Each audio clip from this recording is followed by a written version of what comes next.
श्री गणेशाय नमः। ओम नमो भगवते वासुदेवाय। पुरुषोत्तम मास अधिक मास महात्म्य 12वां अध्याय। शंकर के चले जाने पर वह बाला कांतिहीन श्वास पर श्वास लेती हुई भयभीत होकर आंखों से आंसू लाकर रोने लगी।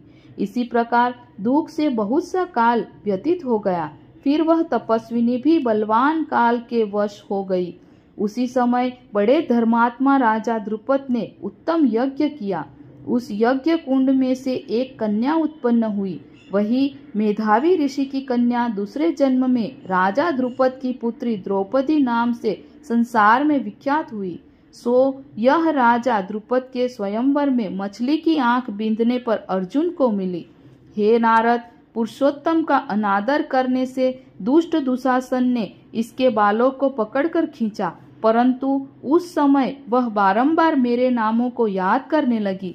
श्री कृष्ण कहने लगे कि यदि द्रौपदी को मैं भूल ही गया था तो भी मेरे स्मरण को आई, और हे राजन, मैं तत्काल ही गरुड़ पर चढ़कर आया और अनेक प्रकार से खींचे हुए चीर को इतना बढ़ाया कि दुशासन को खींचता हुआ उसको अचेत हो गिर पड़ा।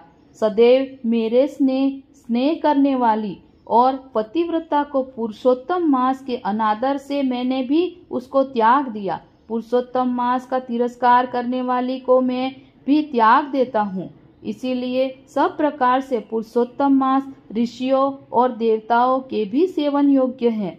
फिर मनुष्यों को तो अत्यंत ही मनवांछित फल देने वाला है। इसीलिए आने वाले पुरुषोत्तम मास की आराधना करो। 14 वर्ष पूरे हुए, अब सब कुछ अच्छा ही होगा। श्री नारायण कहने लगे।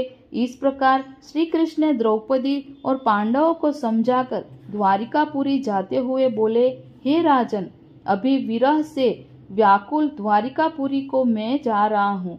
ऐसा कहने पर भगवान प्रेम में मग्न हुए पांडु पुत्रों को धीरे धीरे लौटाकर द्वारिकापुरी को चले गए। श्री नारायण बोले, श्री द्वारकानाथ के द्वारका जाने पर युधिष्ठिर अपने भाइयों सहित तप करते हुए तीर्थों में विचरने लगे।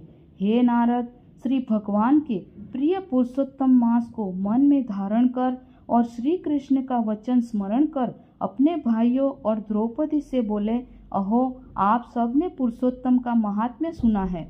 पुरुषोत्तम को बिना पूजे कोई कैसे सुखी रह सकता है। इस लोक में वही पूज्य, वही धन्य और वही श्रेष्ठ है जो अनेक प्रकार से भगवान पुरुषोत्तम की पूजा करता है। इस प्रकार सब तीर्थों में विचरते हुए पुरुषोत्तम मास के प्राप्त होने पर विधिवत उसका व्रत करने लगे और 14 वर्ष व्यतीत हो जाने पर श्री कृष्ण भगवान की कृपा से अकंटक राज्य को प्राप्त हुए। इसी प्रकार सूर्यवंशी राजा दृढ़धनवा भी पुरुषोत्तम के सेवन से पुत्र और पौत्रों तथा अनेक प्रकार के सुखों को भोग कर योगियों को भी अति दुर्लभ भगवान के लोक गए। ओम नमो भगवते वासुदेवाय।